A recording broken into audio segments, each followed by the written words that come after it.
Talofa lava. My name's Catherine Mu. I hail from the island of Samoa, and my parents are from Solo Solo, Whangaroa, Whasito Uta. I'm New Zealand born. I have 4 daughters and 14 grandchildren, and I've resided in New Zealand most of my life. And I'm currently working as a casual, what do we call us? Local group assistant for people with learning disabilities. I am part of Sali, Tōfā Mamao and Bakatautua because of the type of disability I have, which is mobility really. It's I have a few health issues, but my main reason for joining was because I had mobility issues. Can I just ask, your mobility, were you born with or was this later acquired in life as part of your journey? Yeah, so my mobility was due to my injury in basketball in the 1990s, and that was playing social basketball. Yeah, so, and I think because I was obese for such a long time, it just sort of didn't come right, and then I ended up having a hindfoot reconstruction on my ankle. They wanted to operate on both ankles because they kept rolling, so I was very fearful of falling over. It was even easy for me to walk and fall on a flat footpath. So having the operation and having to do something about my weight has been a challenge, but also has benefited me today where I am sitting with the support of the community out here. I just try and tap into as many resources as I can just to understand my physical and psychological and mental and emotional way of coping. I was for a long time a support worker, and so I cared for my parents. I worked as a psychopedic nurse for over 10 years, looking after children with disabilities. So I became quite passionate about it, and also where I sit today, I'm very passionate about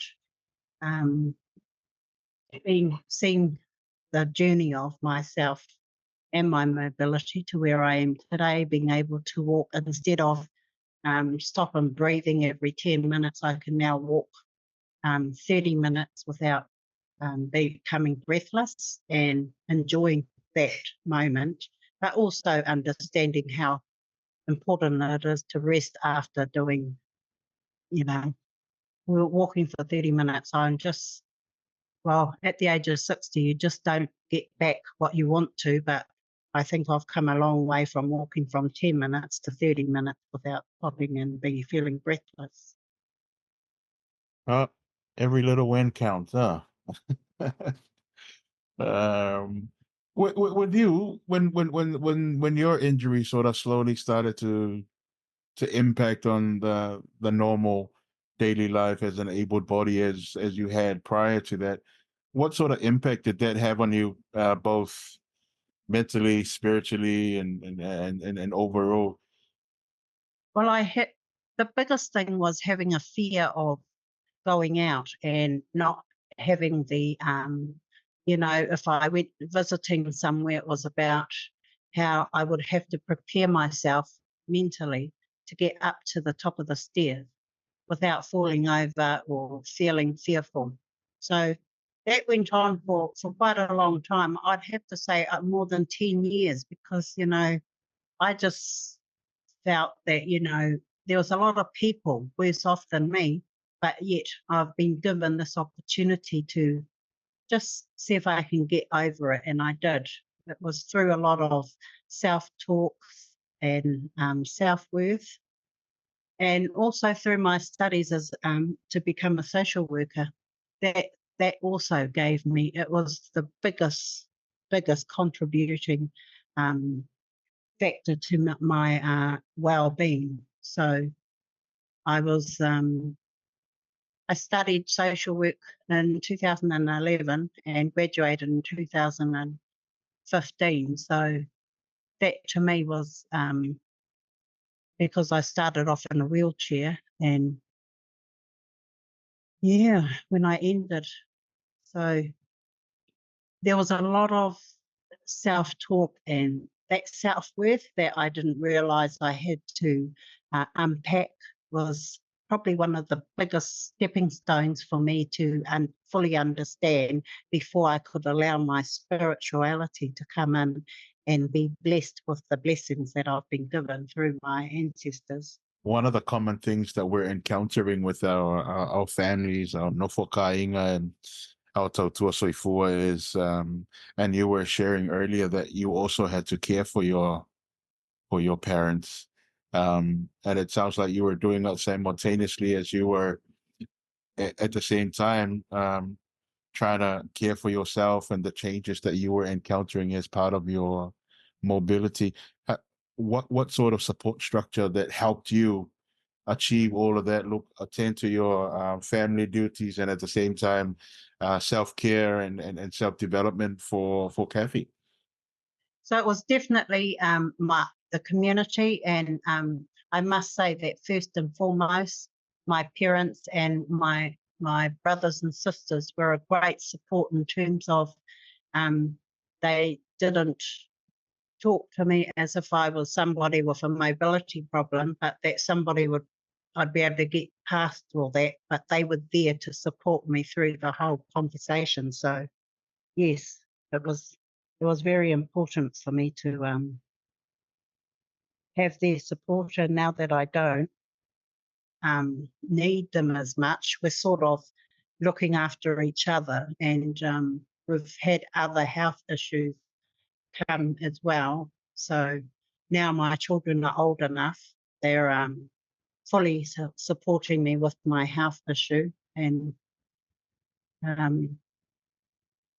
I've just had a lot of support, and I think from what they say, it's the soft tone and the way I respond to people.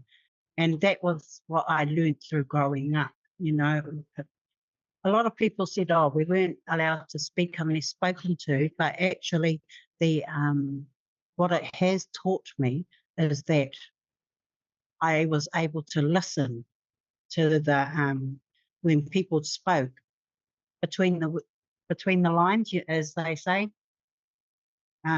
So I was able to pick up that skill and be able to listen to what people were inquiring about in terms of their disability. So it was a lot of to and fro from family and people in the community to just understanding myself and how much I could do for myself without too much aiding. But you know what? It was a whole lot of mental stress, and I didn't even know that it was. You know, you don't know these things. You just sort of try and do it because the conversations that were going in and around and about me, they were all sort of played a big part in how I responded to that.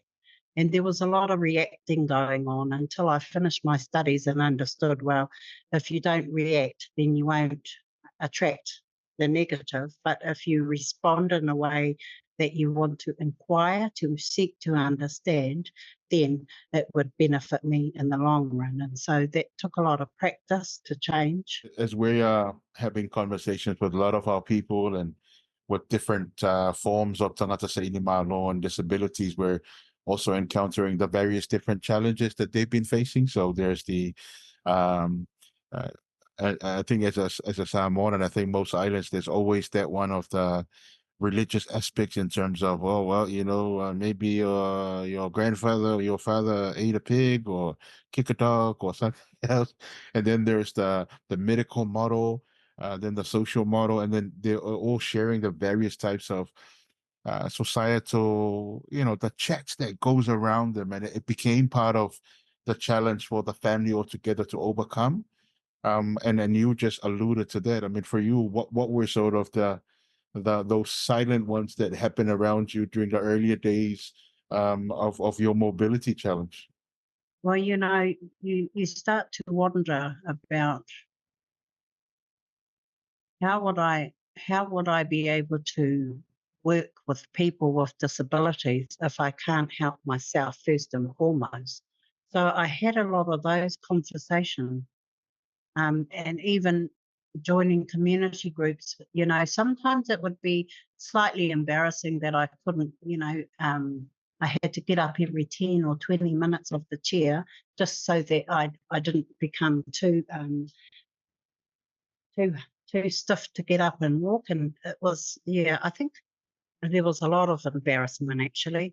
It was very important for me to find a way to overcome that.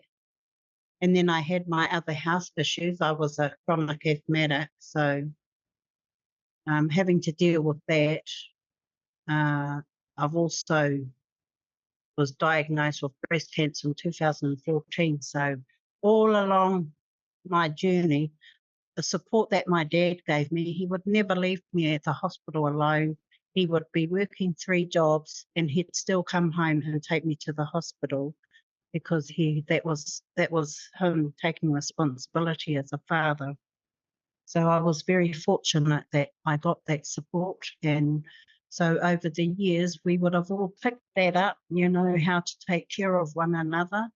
And even though there was that going on, there was the mental block of, wow, how did I get here? And how am I going to, it was a lot of that talk, but it was also understanding what the barriers were. Because I think the more I used the word challenge, it was hard. When I changed the wording to make me mobile, like it was like, what are the obstacles? Because we all know obstacles, you can move it so that you can get past whatever you need to, whereas challenges became a challenge and it was in the too hard basket. So it was understanding the language I was carrying with me as well. So added to that, what are some of the skills and knowledges that you picked up so far that you are now using to help the community for those that you are a part of now who are going through or have been going through various challenges of their own, just to understand how to move about with the as carers and also as people who are carrying some form of disability one way or another? Well, I must say that the first thing, it was about self-worth and self-love and being able to identify that, because if you couldn't identify how to take care and love yourself first and foremost, then I would have to go back again and ask, what do you want to happen in order for you to feel confident? And the language wasn't always the same. It might have changed depending on how they responded to that self-love and self-worth. The more they understand that, the more they started to feel that confidence building up. And the barriers were, if somebody had said something to them, maybe if you didn't eat so much in the morning, so much toast or whatever, you'll be able to move. Whereas if somebody said that, it now became, well, why do I need to eat so much toast? Or do you feel that you love toast, or you just eat because it's there? Or, it was just asking more different questions. But it was also because how, so when you talk about superpowers now, I listen to people who go counselling for an hour because I used to go through it. And then when I used to listen to other people's story, all of a sudden, and within 20 minutes, not only did we build a rapport instantly, I hit it on the head in terms of whether it was historical trauma or whether because these were all contributing factors to them becoming their mobility, in terms of if they were unable to walk because they had a stroke. But then it could have been, well, if you let me for you, would that be okay? And I can talk you through that journey. And so these are some of the spiritual gifts, is that when I fulfill somebody, depending on where it is, I never fulfill them where they are in pain or where they've had an operation or something like that. I always go to the feet or the hands. But if depending on where it is. So, and then when I have a fall, what I do is I unblock the arteries to let, the blood flow, and then the talanoa comes out, and before you know it, we've hit it on the head, what the impact of whatever they went through traumatized them. So yes, I am very proud to say that I have that skill to be able to pick up what is causing the grief, just to unpack and unblock what's going on for them.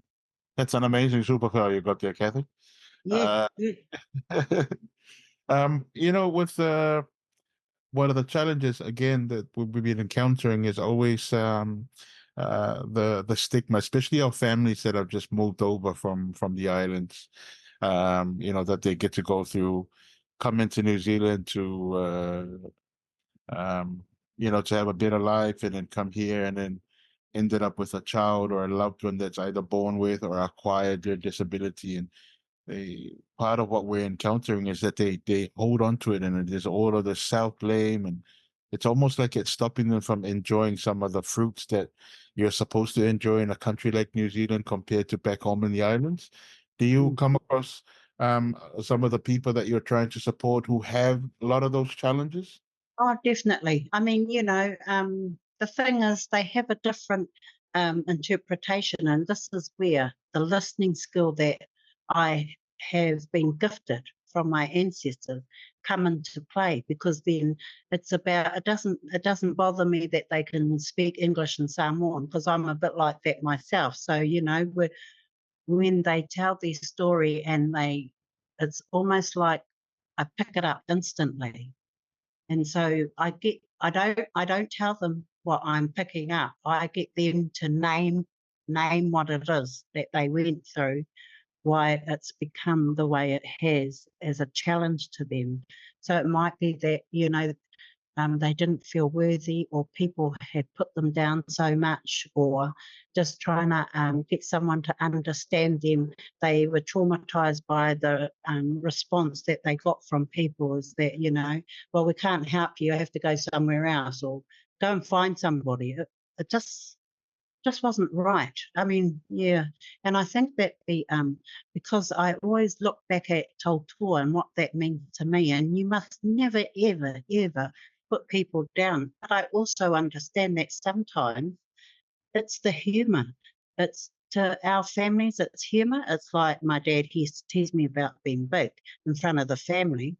And then I used to, as I got older, I was thinking, wow, I suppose he wants to just make the people laugh. And I thought, well, it's okay. But when you're helpless, or you feel helpless, or don't feel like you're worthy of anything, I could imagine how that would just traumatize a person and make them close up and not want to talk, or not. And also the people that come from the islands, like, that was my job, to take them out and meet people and start showing them how to understand things. So it was very easy for me to connect with people from Samoa that had little or next to no English. Yes, I have a heart and a passion for just people in general, but also that my mother said we must always treat people the way you want to be treated. So that's been my go-to when I hear somebody's story about how they were treated. And it's a bit like reverse psychology you have to go through sometimes. And I believe that because I have a soft voice, it, it doesn't change. Even if I'm mad, I could raise it a little bit, but I wouldn't do it to people that I don't know, that's all. Especially coming from another country and not being able to speak English, or not, I could only imagine what my uncles and all that went through when they came across. And I just hear the stories, and I think we are so fortunate today. And what I want to do is share with people my spiritual connection, so that they can just go through and unpack their journey, and be strong about it and just know that it's okay, because this is about when you start valuing yourself. Because when people go, what do you value most in life? And then they say it, but does, does it align with your principles and, you know, what the values of your family, extended family? So, um, so many conversations went on, and, you know, because I was not mobile much, I had the time to talk to people. I had time to connect. So it wasn't about I have to go. I've only got half an hour, so just get it all out in the open. It was never ever like that, because I wasn't raised like that. We've got a lot of young Pacific Islanders, with various disabilities that are coming through, and part of the what we're gathering together is also the environments that, and someone always said, well, sometimes you don't know what you don't know. If you've never had the experience of ever having to care for one or had no one in your family, when it does happen, there's that shock factor. What do you do? And then, as we do with our families, we tend to wrap up our impacted loved ones into a bubble wrap, thinking that we're doing them the best by not letting them out the house. But Yeah. in reality, it ended up being the one thing that actually almost increased the disability, if that makes any sense. It disallowed a lot of our little ones to be able to go out there and really explore, especially the services that are available. And so my questions to you is, what makes a good and safe environment for Atangata sa Ilimalo? You know, the biggest thing for me I've noticed has been about making the time and understanding disabilities is huge. There's different types. There are children that you weren't able to get them to smile or anything, and it's just making time just to get to know them, even if they don't talk. We need to create a space where they can come and feel like they're going to, you know, I want to invite everybody around when we have meeting and just sit there and just let them be. If they don't talk, but they make noise because they feel that a lofa in the room, then this is how we need to be greeting them. Yeah, that's why I don't want to be a clinician or anything. I'm not in them. We're just different. Like, you know, I'm just different. In my social work degree, it's supported me on this journey, but I have never ever gone and registered as a social worker. But they do good jobs. It's just that for me, that wasn't what I'm supposed to be doing. Mine is to um,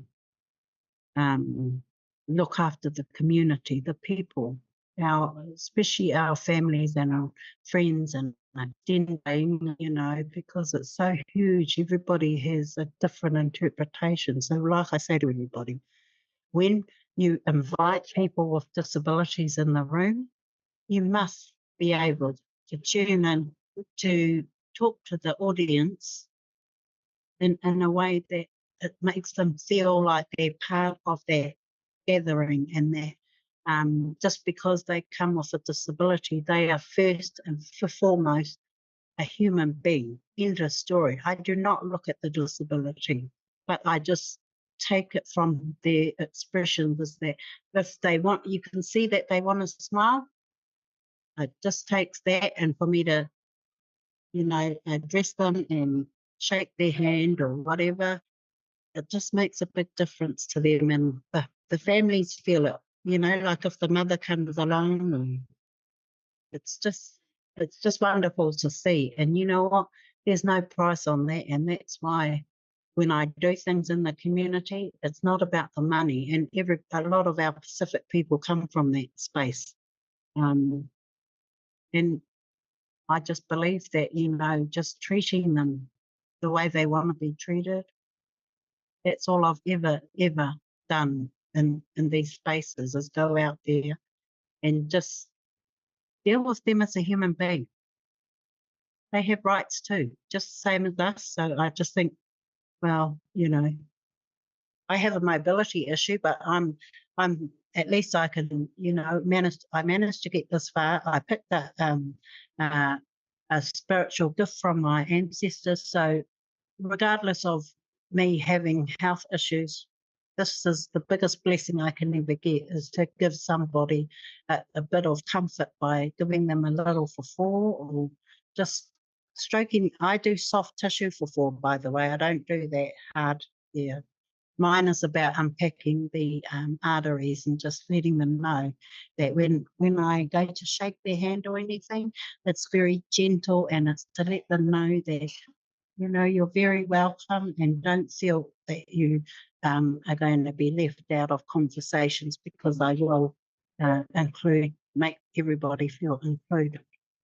That's a very, we call it in Samoa, atopona for your bag of tools moving forward. It's always, good words of wisdom for a lot of our community to be able to add to a few arrows to their bow as they encounter various different challenges along the way.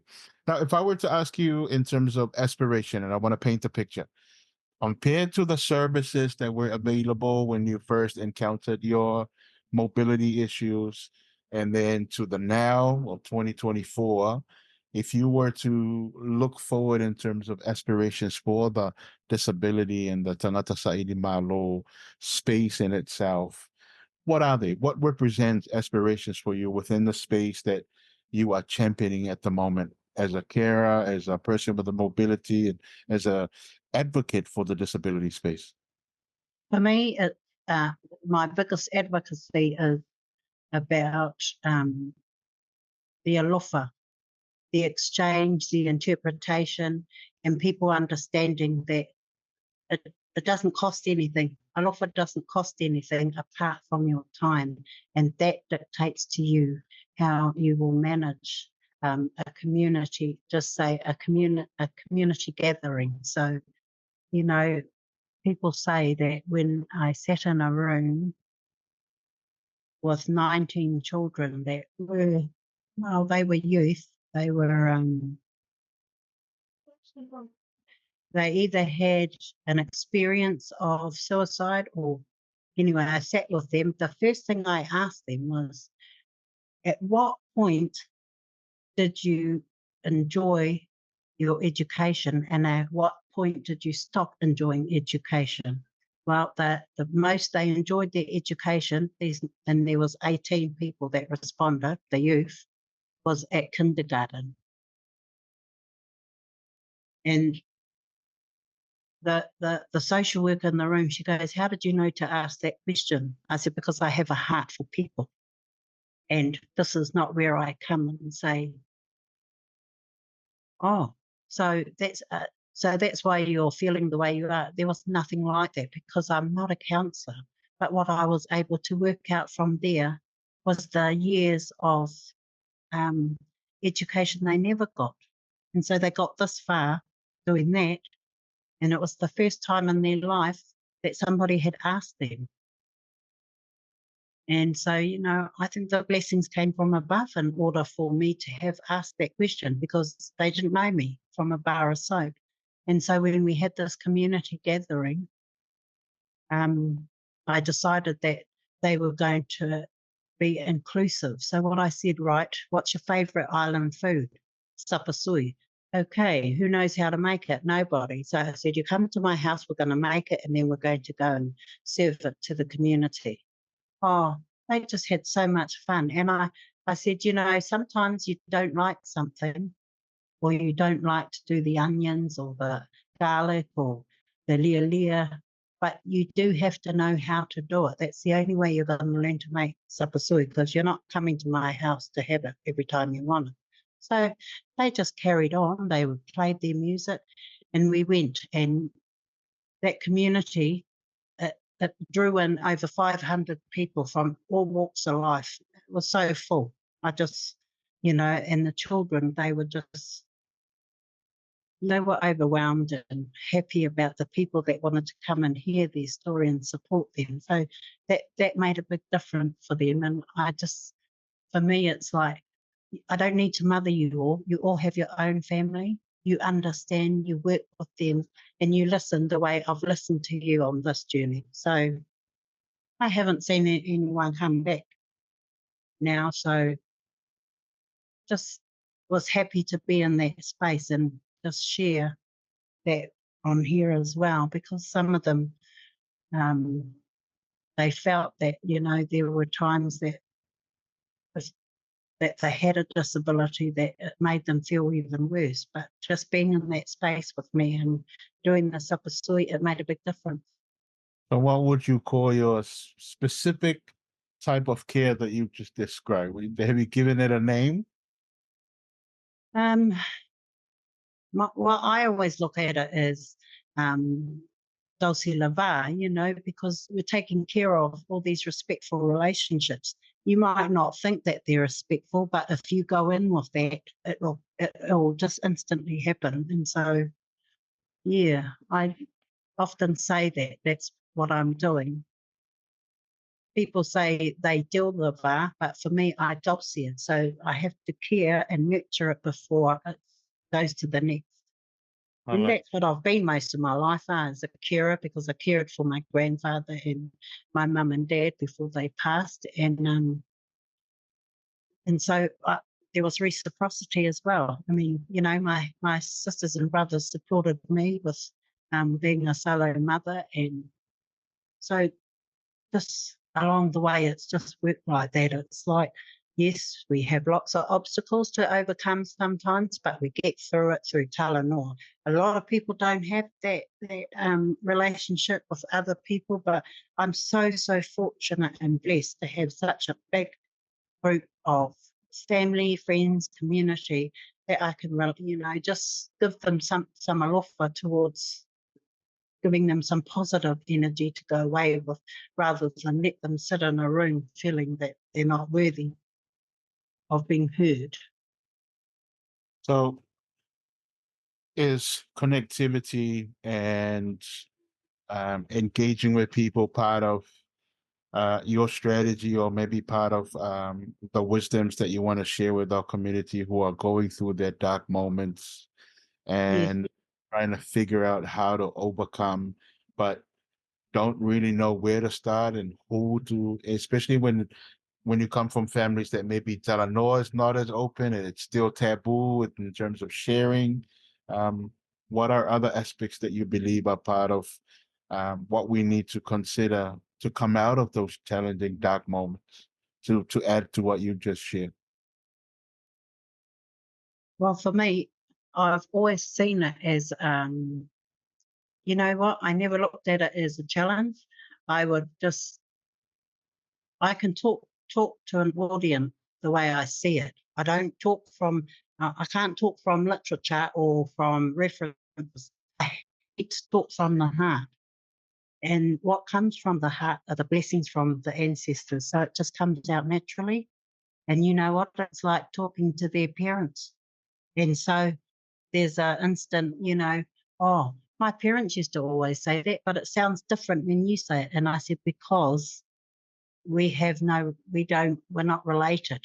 So even though I'm talking to you, it's like talking to your parents and with your parents in the room, there's this instant connection because there was a word and maybe what I asked that gave them that confidence to either ask a question or they'd sit there and they're going, oh, that's dumb. And I says, well, it's okay to say it's dumb, because the other thing is, are you saying I'm dumb, or, you know, and that starts the conversation. And so by the time they leave, they're calling me auntie. And I said, hey, I've got enough nieces and nephews. I don't need to add you to it. And, you know, we're just instantly laughing.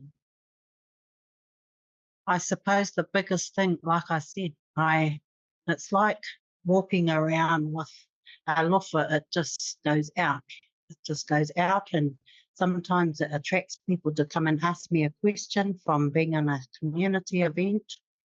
And then, but I make time because I know that it would have taken a lot of guts to come to me because they don't know me. It was just something that they saw, they wanted to ask me about. You are someone who gives a lot by the sound of what you've been engaging, not only with your spiritual gifts of full, but just in general. How do you feel Yeah. what refuels your cup? to be able to keep on doing what you do? It's knowing that, my purpose in life was to tosi lava, whether it be community, family, friends. That's my belief and that's my worldview. So I don't care what people say. That's all. I just do it. And it's something that I grew up with because I was like the or for my grandfather. So wherever he walked, I walked, but I wasn't allowed to talk. But I learned how to listen. I was the only one that was allowed to sit with the Mackays because I was there with my grandfather and I took it all in. And so, a big thank you to my parents and my grandfather for giving me that blessing. It came a bit late because I was too busy fighting, but I still have it in me. And the other thing is, I used to take a lot of medication and now my body won't. So it's about listening to what your body says.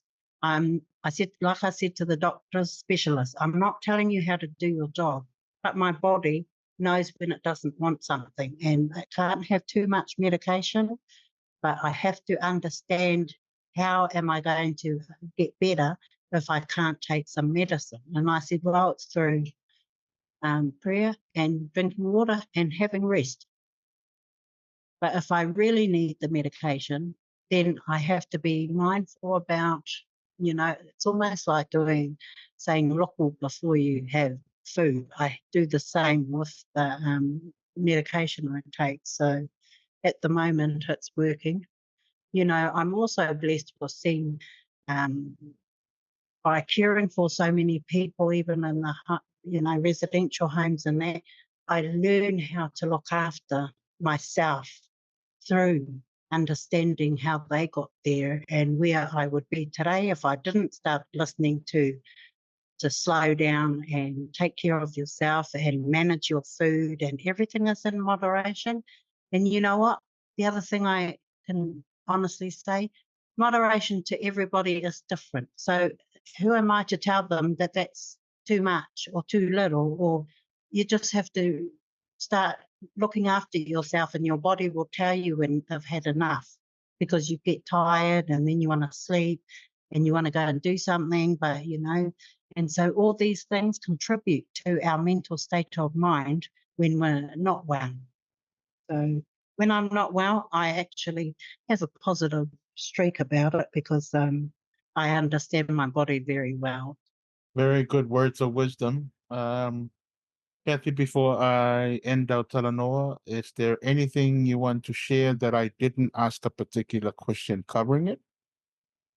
Well, I could talk for years and years because I found my purpose in life. And this is because it doesn't have a money value on it. I can smile, wake up and smile every day. Even when I'm having a bad day, I can still smile because somebody else has knocked on my door or want me to come to a meeting to talk about something. So, I'm just happy to be supporting the community. And the thing is, it doesn't work for everybody. There's still a lot of people that they will go by the book and the doctors they trust the most. So all I have to say to them is that if you trust them so much, but there's something that's worrying you, you need to find a way to bring it out so that to make you feel okay and that you're not just taking medication because you want a quick fix. You need to understand the long-term impacts of medication. And I always say that, with everything that's been offered, like they say, if you put cucumber and lemon in your drink and things, it'll help your body. And if they don't like it, find something that does. That's what I just wanted to say, is that you find things like if you can't have,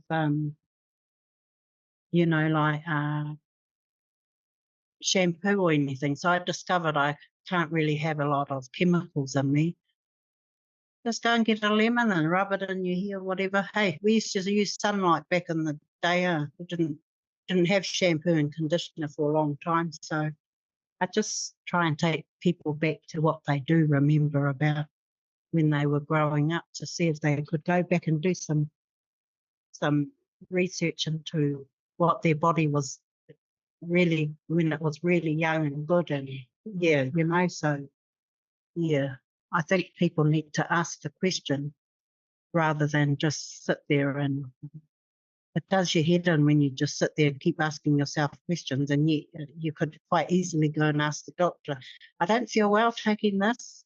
Part of this project is just collecting all the journeys, the ups and downs, and because as one of the co-founding members of Tōfā Mamao, it was about that. It was about, capturing our people's stories, because our own stories lie healing that we only understand better compared to if we, like you spoke about it, the external. Yeah, they have a saying in Samoa, for sometimes the solution to our challenges lies within our own ways, and if we allow it the time, it always it understands us better than an external. But that's not saying we disregard all the medical advances, but it's you nailed it on the head. It's a balance. It's Yes, knowing your body, understanding your environment, and then basically looking at how long you want to hang around for, and then you set the course and that's start, right. you go. So thank you very much for taking the time, Kathy. And I'm sorry to pester you all along, because I thought that and I was told that you were at a family funeral too. So my condolences for all of that. But this is us in between life. We try to take the time to share the wisdoms of our journey so that we can hopefully empower our people that are coming through or currently stuck somewhere. Well, And I truly believe there is life and then there's death. Whatever we do in between, that belongs to us individually. Yes. So, I started to believe that I should have become a minister or something. And then I thought, oh no, I'm probably a bit too naughty for that. well, like you said, your spiritual gift, those in itself lie our ministerial and our pastoral, not always the Christian ideology, but you are a priestess, and that's how you are able to have healing hands. And it's Mm. also finding our people that, as well as we adhere to Christianity and all the beliefs that came into our cultures, remember there existed an ecosystem where we were the healers of ourselves, right? And so you are just a modern vehicle of that. And so, in a Yes. way, you are a priestess. You are a tufunga or taunga in the many different languages. So you are exactly that. We just adhere to the ways of our people, always believing that those ways never died. And it shows when you fulfill people and they heal. So keep doing what you're doing, and thank you again for sharing your story with me today. Thank you.